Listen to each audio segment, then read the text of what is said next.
واصحابہ اجمعین اما بعد۔ رات نماز تراویح میں جو حصہ قرآن کریم کا تلاوت کیا گیا، شروع میں سورہ یاسین ہے، قرآن کریم کی مشہور ترین صورت ہے۔ حضور علیہ السلام نے اس کی بہت سی فضیلتیں بیان کی ہیں۔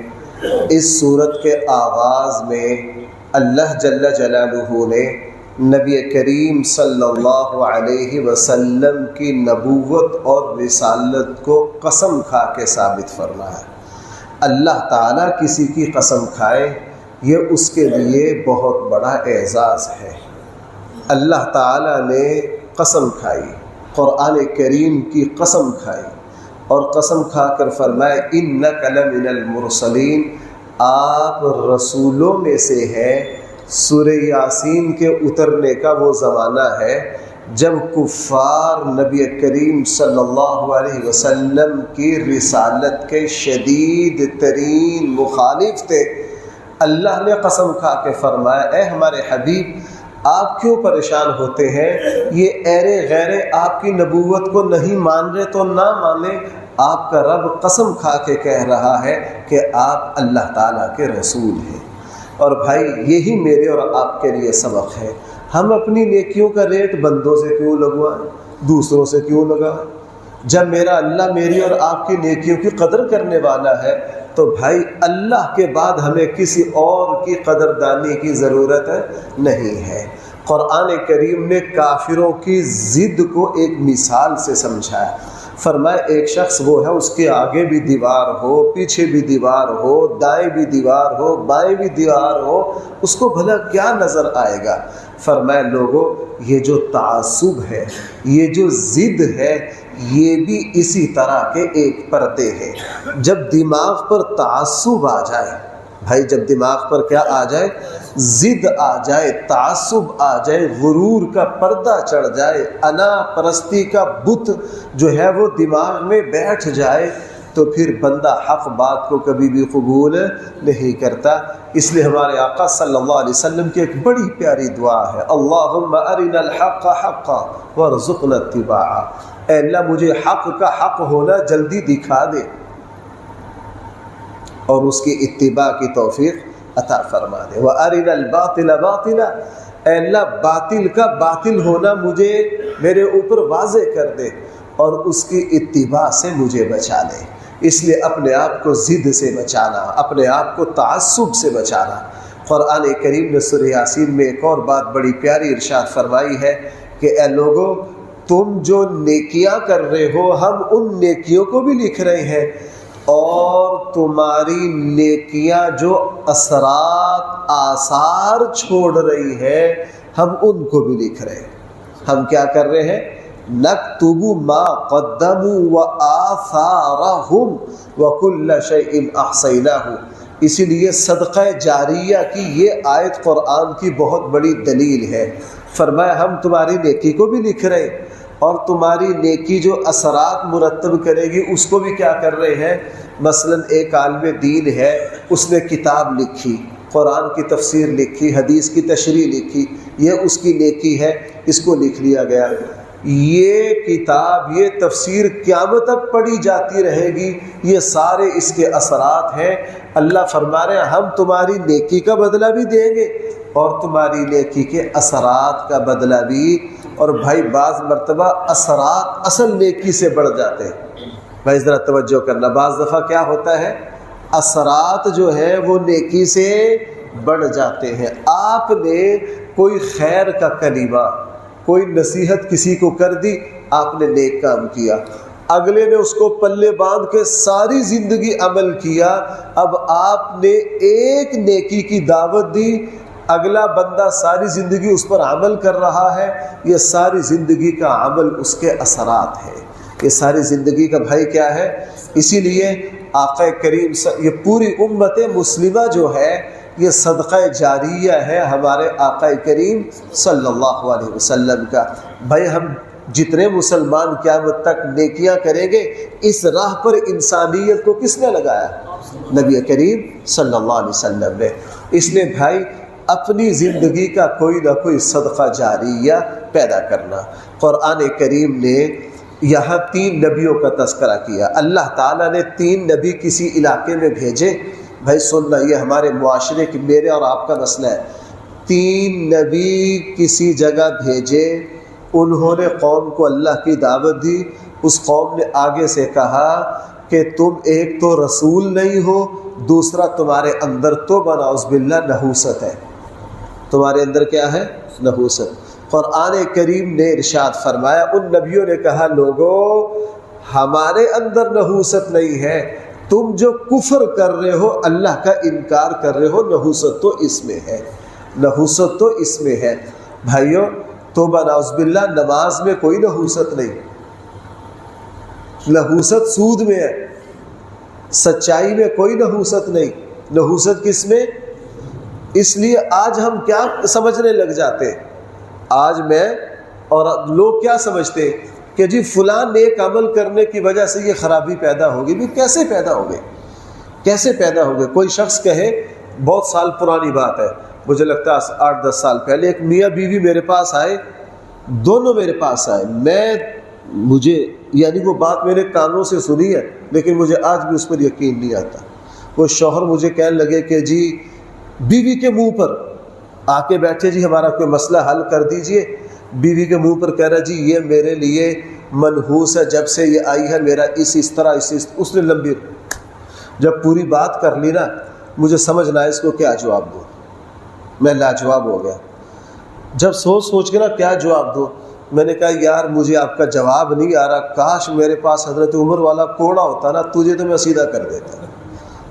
وہ میرا بس نہیں چل رہا، چونکہ میں قاضی نہیں ہوں، یہ اختیار جج کے پاس ہے.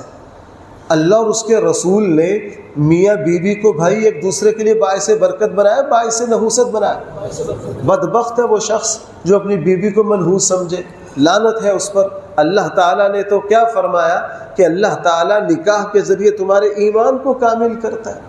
اس لیے بھائیوں ان بدبختوں نے نبیوں کو کہا کہ تمہارے اندر نحوست ہے، اور نبیوں سے بڑھ کر کوئی برکت ہو سکتی ہے؟ ہمارے آقا صلی اللہ علیہ وسلم، بار بار میں عرض کرتا ہوں، اللہ تعالیٰ نے ہمارے آقا صلی اللہ علیہ وسلم کے قدموں میں کیا برکت رکھی تھی؟ یثرب بیماریوں کا گڑھ، فضا خراب، رہنے کے قابل نہیں. آقا کریم صلی اللہ علیہ وسلم جیسے ہی ہجرت فرما کر مدینہ منورہ گئے، حضور کے قدموں کی وجہ سے اور فضا کی گندگی گئی، بیماریاں گئی. یثرب جو بیماریوں کا مرکز تھا، اللہ تعالیٰ نے اس کو اپنی رحمت کا مرکز بنا دیا. اللہ تعالیٰ نے اس کو بھائی کیا بنا دیا؟ اس قوم نے جب یہ 3 نبیوں کا انکار کیا تو ان کی قوم میں سے ایک شخص کھڑے ہوئے جنہوں نے ان نبیوں کی تائید کی، اپنی قوم کا مقابلہ کیا. اس قوم نے پھر اس شخص کو شہید کر دیا. قرآن کریم نے سورہ یاسین میں اس کا بھی تذکرہ کیا. سورہ یاسین میں قرآن کریم نے ایک یہ بات ارشاد فرمائی ہے کہ ہم نے ہر چیز کا جوڑا جوڑا پیدا کیا. سبحان الذی خلق الازواج کلہا، ہم نے ہر چیز کا جوڑا جوڑا پیدا کیا. جس زمانے میں یہ بات قرآن کریم نے ارشاد فرمائی تھی اس زمانے میں صرف جانداروں میں جوڑا تھا، اس لیے لوگوں کو یہ بات سمجھ نہ آئی. بعض کافروں نے اس کا مذاق اڑایا، لیکن بھائی بعد میں پھر سائنس نے ثابت کر دیا کہ جانور تو کیا، پرندے تو کیا، وہ تو زیرو ہے. اللہ تعالیٰ نے پودوں میں، پھلوں میں، پھولوں میں، گھاس کی اقسام میں، یہاں تک کہ پتھروں میں، اب یہاں تک کہ فضا کی شعاؤں میں بھی اللہ تعالیٰ نے نر مادہ کو پیدا کیا ہے، مثبت اور منفی کو پیدا کیا ہے. اس لیے بھائی قرآن کریم کی کسی بات کو بھی کبھی بھی غلط ثابت نہیں کیا جا سکتا، بلکہ جیسے جیسے زمانہ آگے بڑھے گا قرآن کریم کی سچائیاں جو ہیں اور زیادہ واضح ہوں گی. قرآن کریم نے کل قیامت والے دن حساب و کتاب کے بارے میں فرمایا کہ تمہارا جسم خود تمہارے خلاف گواہی دے گا. اللہ تعالیٰ کی بارگاہ میں جب کسی کا کیس اور مقدمہ لگے گا وہاں ایسی غیبی شہادتیں پیش ہوگی. صحیح مسلم میں ایک حدیث ہے، رسول اللہ صلی اللہ علیہ وسلم بیٹھے بیٹھے مسکرا رہے تھے. جیسے بندہ بعض دفعہ اپنے جی میں کیا کر رہا ہوتا ہے، اللہ کے نبی مسکرا رہے تھے. ایک صحابی کا اللہ کے رسول کیا بات ہے، آپ کیوں مسکرا رہے ہیں؟ رسول اللہ صلی اللہ علیہ وسلم نے فرمایا کل قیامت والے دن ایک شخص اللہ کی بارگاہ میں آئے گا اور جب اس کے سامنے نامہ اعمال پیش کیا جائے گا وہ انکار کر دے گا، وہ کہے گا اللہ سارے میرے دشمن ہیں، یہ میرے خلاف جھوٹی گواہی دے رہے ہیں۔ اللہ تعالیٰ فرمائیں گے اگر تیرا اپنا وجود تیرے بارے میں گواہی دے، اس نے کہا یہ وجود تو میرا ہے، میں اس کی گواہی کو تسلیم کروں گا۔ اللہ تعالیٰ زبان پر مہر لگا دیں گے، پھر اس کا جسم بولے گا اور ایک ایک چیز کی گواہی دے گا، اور جب بعد میں وہ مہر ہٹائی جائے گی یہ شخص چیخے گا، اپنے وجود کو کہے گا تو ہی میرا دشمن بن گیا، تو ہی بن گیا۔ اس لیے بھائیو اللہ کا غیبی نظام ہمیں سمجھ نہیں آتا۔ آج سے 100 سال پہلے کسی کو کہتے کہ جناب موبائل اس طرح کا ہوگا، بینکنگ میں بھائی ہم ایک بھی روپے ادھر ادھر کریں تو بینکنگ کے نظام میں ریکارڈ ہوتا ہے کہ نہیں؟ جب بندوں کے نظام میں ایک ایک چیز محفوظ ہو سکتی ہے تو بھائی اللہ کے نظام میں کیوں محفوظ نہیں ہو سکتی؟ قرآن کریم نے سورہ یاسین میں رسول اللہ صلی اللہ علیہ وسلم کے بارے میں ارشاد فرمایا اللہ کے رسول ہم نے آپ کو شعر و شاعری نہیں سکھائی اس لیے کہ وہ آپ کے شایان شان نہیں ہے۔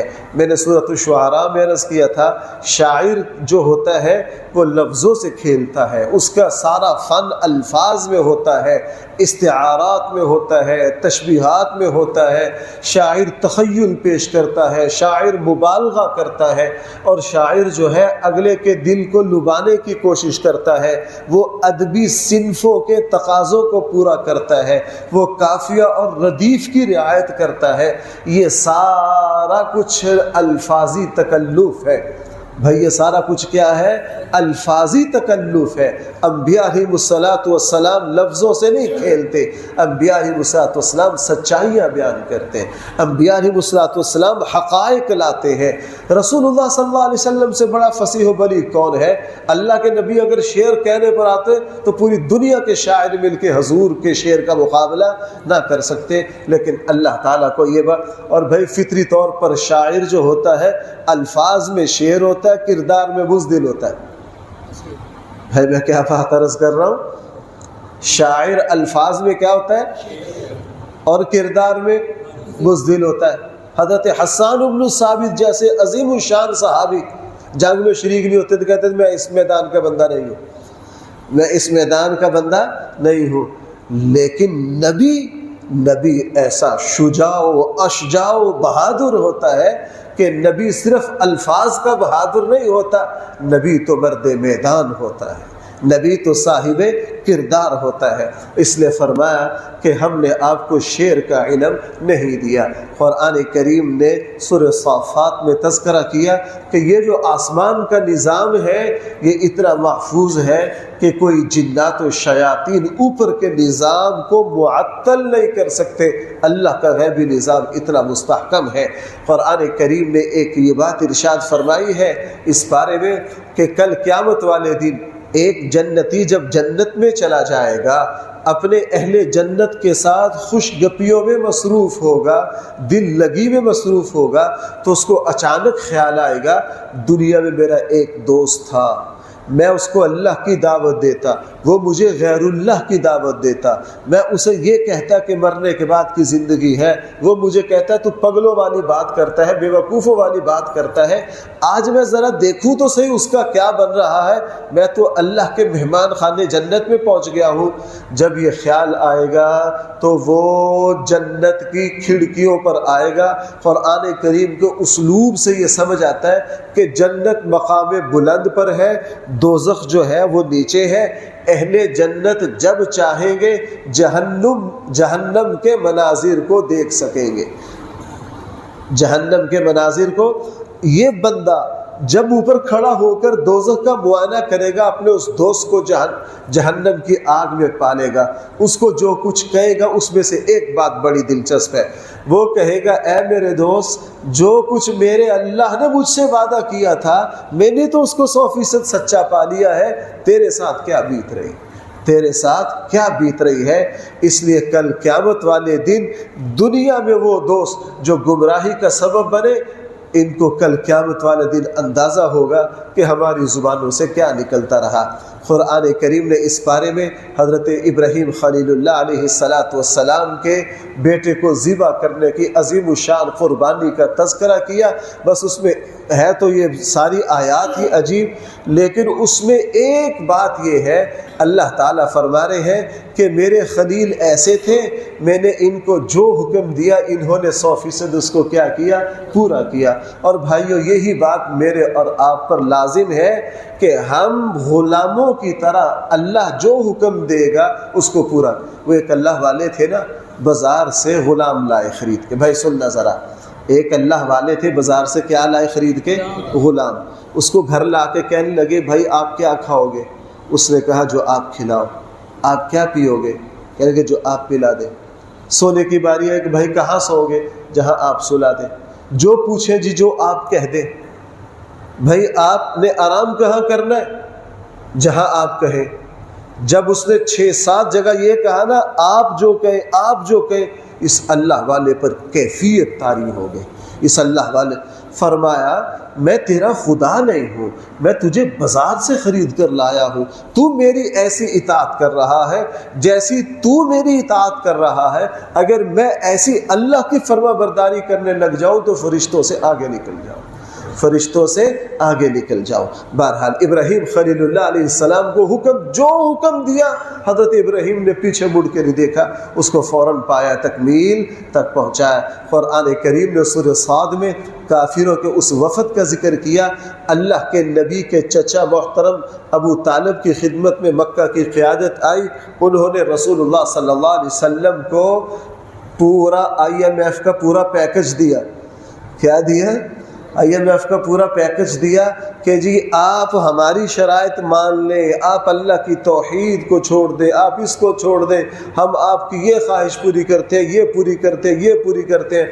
ہمارے آقا صلی اللہ علیہ وسلم نے فرمایا تم چاند اور سورج میرے ہاتھ پر بھی لا کے رکھ دو، پھر بھی میں اللہ کی توحید کو چھوڑنے والا نہیں ہوں۔ قرآن کریم نے دوبارہ حضرت داؤد اور حضرت سلیمان کا تذکرہ کیا۔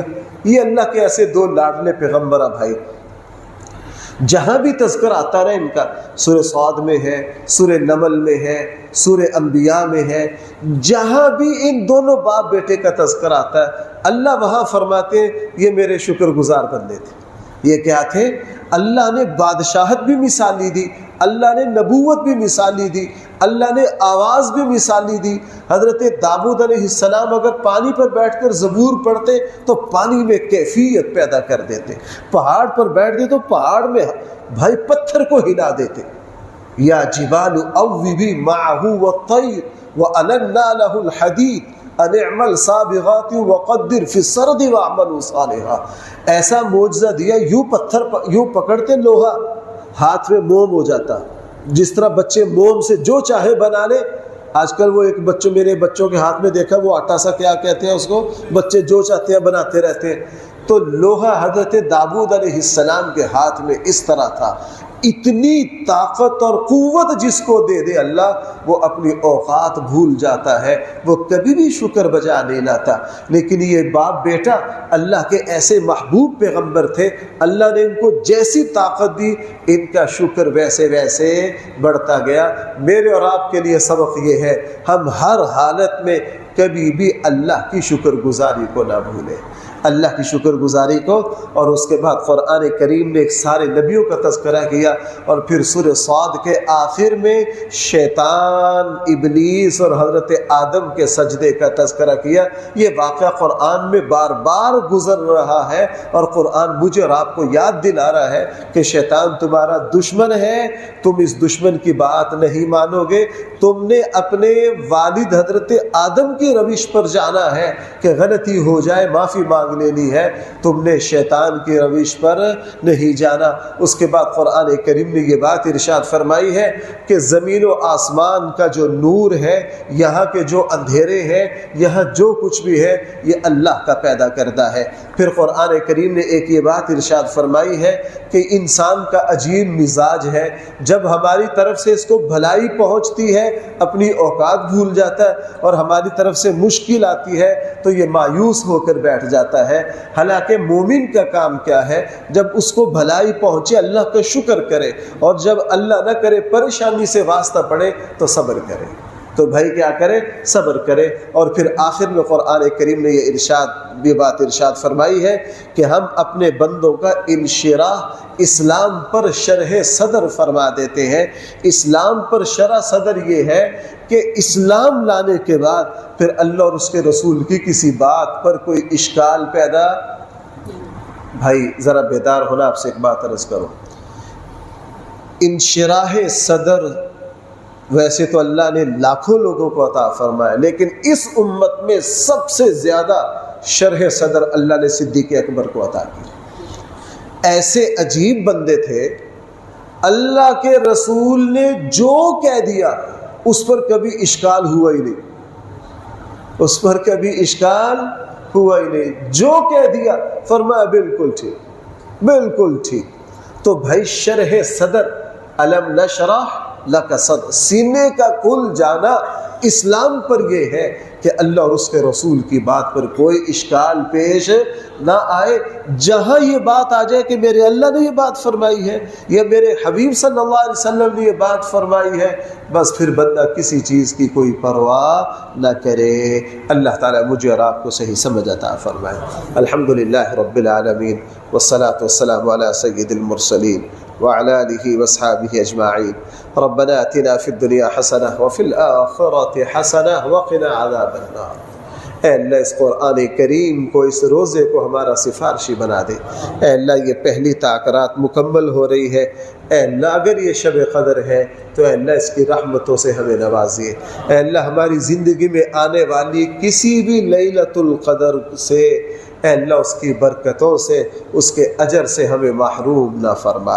اے اللہ لیلۃ القدر کی 100% برکات سے ہم سب کو نواز دیجئے۔ صلی اللہ تعالی علی خیر خلقہ سیدنا مولانا محمد وآلہ وصحبہ اجمعین برحمتک یا ارحم الراحمین۔